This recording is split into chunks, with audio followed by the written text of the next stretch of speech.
Imagine waking up tomorrow, right, and discovering this massive hidden trust fund in your name. Yeah, that would be pretty amazing. Right. And it's one you've had access to your whole life, but you never knew the combination to the vault.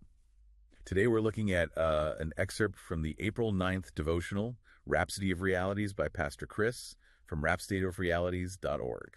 And the mission here today is really to explore this concept of living in the fullness of the blessings of Christ and, how this text suggests completely reframing your daily mindset. So to understand this trust fund, we first have to figure out who actually holds the combination, right? Exactly. Because historically, people often assume that level of spiritual abundance is just locked away for saints or, the early apostles. The VIPs. Yeah, exactly, the VIPs. But Pastor Chris points to Romans 15.29 to establish that this fullness is, it's basically standard issue for every single Christian.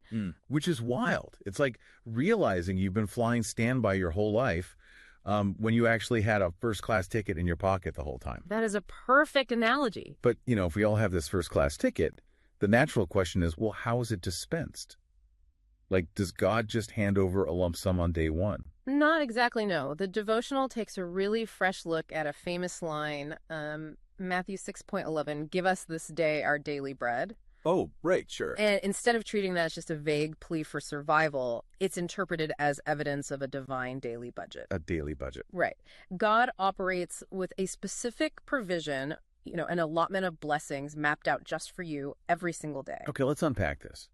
Because if there's a daily budget mapped out for me, what happens on the days I'm just completely oblivious to it? Yeah, that is the big question. Like, do I just lose yesterday's allocation because I, forgot to claim it? Well, that's where this shifts from pure theology to a really profound psychological mechanism. Yeah. Because the text claims uncollected blessings don't just disappear.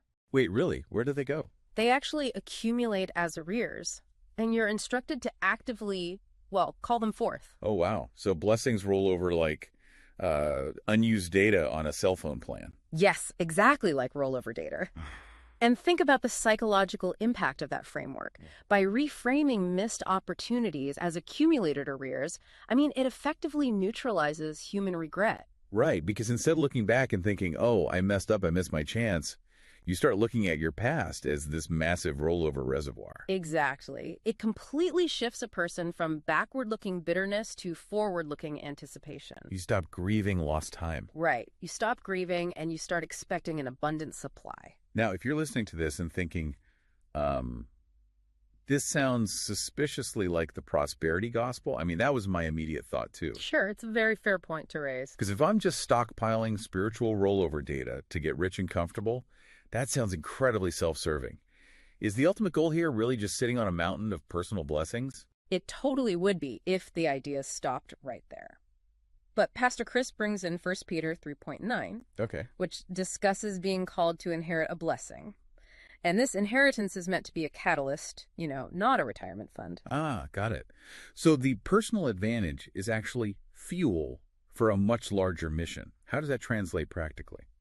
Well, if your daily needs are met and even exceeded, you are no longer operating out of survival mode. That makes a lot of sense. And that surplus becomes the engine for serving others. Specifically, the devotional argues this abundance equips you to distribute God's word globally, like in every known language. Wow, every language. Yeah, you leverage your personal provision to bring others into what it calls the glorious liberty of the sons of God, which basically means helping them experience that exact same freedom from lack and worry. So you access your trust fund so you can help others unlock theirs. To summarize for everyone, these blessings aren't hidden behind a VIP rope. You have a daily budget, your unused provisions sit in a rollover account waiting to be claimed, and this abundance is ultimately meant to be poured back out into the world. It is just a really fascinating framework for looking at spiritual provision and personal capacity. It really is, and leaves you with something to really chew on regarding that hidden trust fund we started with. If you operate on the premise that your divine provisions have truly been piling up in a vault of arrears for years, what specific uncollected blessing from your past are you actually better equipped to handle today than you were back then? We trust you were blessed by this episode. To gain unlimited access to Rhapsody of Realities by Pastor Chris, please download the Rhapsody app using the link myapp.rhapsodyofrealities.org. God bless you.